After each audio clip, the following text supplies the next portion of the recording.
Més de 400 alumnes han participat aquest divendres a la 20a Diada Olímpica de Primària de Balaguer, amb 6 disciplines esportives en diferents equipaments municipals. Una activitat inclosa al Pla Local de Dinàmica Educativa i que té com a objectiu fomentar la pràctica esportiva entre els més joves, que han fet un tas d'esports com el hip-hop, els escacs, el futbol sala, el tennis, el pàdel i el bàsquet, deixant els esports més alternatius per la Diada de secundària. I estem mantenint la gran majoria de disciplines. Estem des del hip-hop, els escacs, el futbol sala,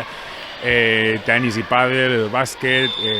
són esports bastant convencionals perquè la veritat també ens ajuden molt des de l'Institut del Matà a poder dinamitzar una miqueta i controlar totes les activitats, i esports menys convencionals la veritat és que ho deixem una miqueta més de cara a lo que és l'Olimpiada de secundària, que tenim d'altres com el pentatló, fins i tot les sortides amb BTT,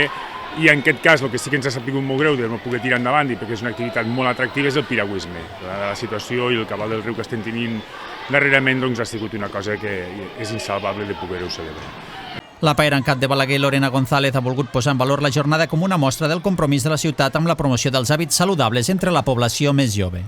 És una mostra més de l'aposta de la paeria de Balaguer pel foment de l'esport, pel foment de la vida saludable. També recordem que fan esmorzar saludable, ja hem vist les capses de pomes per aquí per a que puguin fer els seus esmorzars, per tant és molt important que vagi de la mà, evidentment l'exercici físic, també cuidar-nos la salut i també evidentment l'alimentació. Per tant, molt contents de continuar promovent aquest tipus d'hàbits en els més petits de casa nostra.